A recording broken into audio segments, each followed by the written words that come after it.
Hey, how's everyone doing? It's your boy Jeff. Zach Cooper's going to be doing his own reaction to the same match. Today we got the infamous Montreal Screwjob match. For Survivor Series, we got Shawn Michaels versus Bret Hart for the WWF title. Shawn Michaels is still the European champion, so his title won't be on the line. It's Bret's title on the line. They do like these entrances for both men where they cut through the backstage area and then they go to the curtain and come out. They give it like a real main event feel, big fight field, which is awesome. So you see Shawn flanked by Hunter, Chyna, and Rick Rude.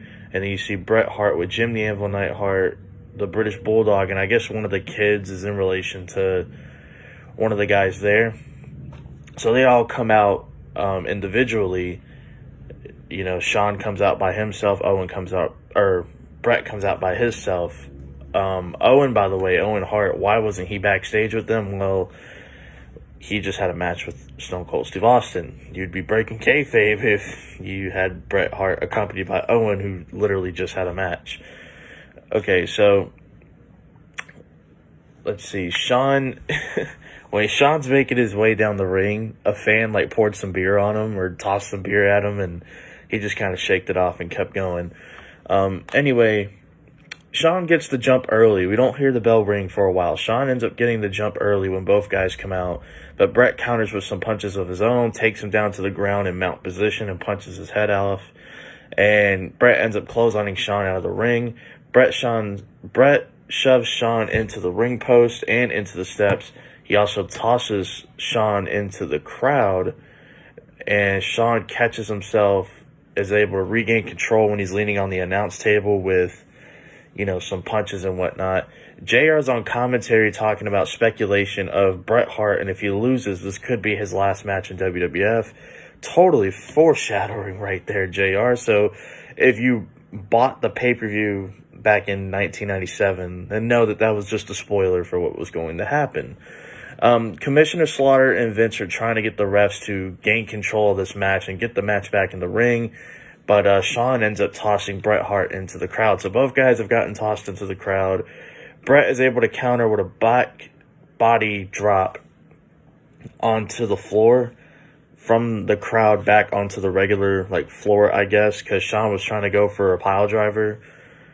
Let's see here. And Bret also hits a low blow. They end up fighting up the apron. Shawn goes for that pile driver again, but Bret counters again with the back body drop.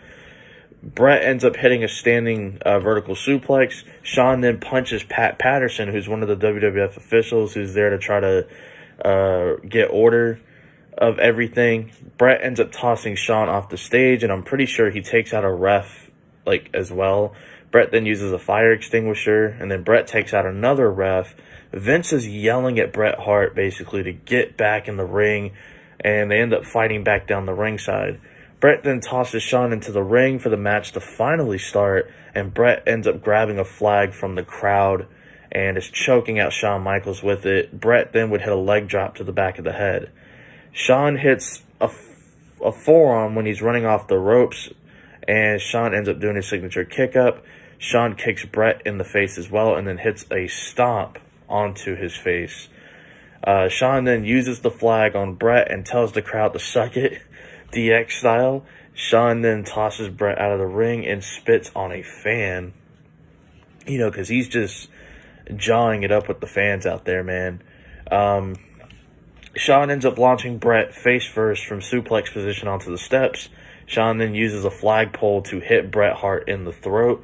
Shawn then hits a double axe handle. It looks like he didn't get enough lift on it when he hit it. It's like he barely hit Bret Hart. I don't know what happened there. I'll just give him the benefit of the doubt. Maybe he didn't get as much lift as he thought he would. But Shawn ends up slowing down the match with a front face lock. Bret counters out by powering out, and he attacks Shawn's legs some more, but Shawn ends up poking Bret's eye to kind of get out of that. Bret then counters with a kick and some more kicks to the leg. Shawn rakes the eye again, and then Shawn hits a body slam and then hits a crossbody. But Bret is able to roll out of the crossbody to turn it into a pinfall attempt. Obviously, it's a 2 count. Bret then attacks the leg some more and then locks in the ring-assisted ring post assist at figure 4, which is like one of my favorite spots in pro wrestling.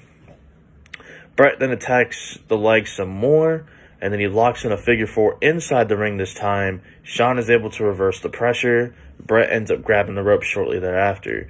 Bret whips Shawn into the corner and then hits a side Russian leg sweep and continues to try to set up for the sharpshooter by attacking like the midsection, the legs and whatnot.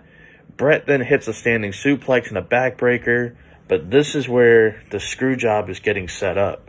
Bret goes to the top rope to hit like an axe handle, I guess, and Shawn is grabbing Earl Hebner's arm, and, you know, he kind of pulls him in front of Shawn, and Bret just takes out both guys, and Shawn is able to rake the eyes again, and he locks in the sharpshooter.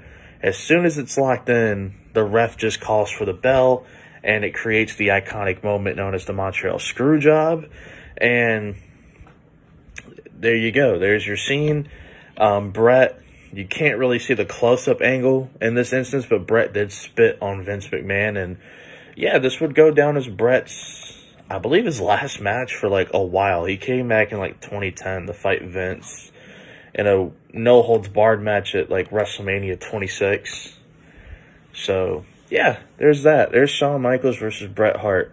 So I'm going to grade this match a little differently because this is an iconic moment, and there are some things that I want to touch on with my grade. So I'm going to give it a 4 out of 5, and I'll explain what went into that.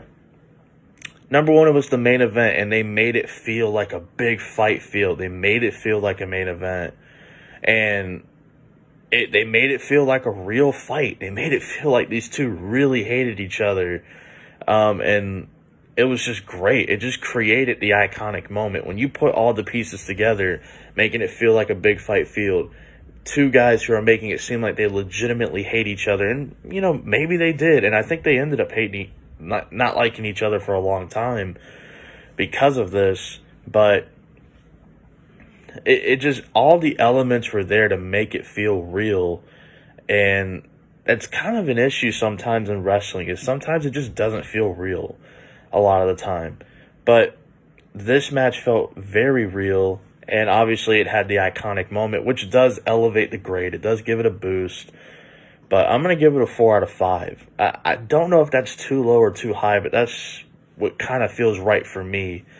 So let me know what you guys think, and hopefully you guys like what Zach Cooper has to say as well as we move on to our next pay-per-view.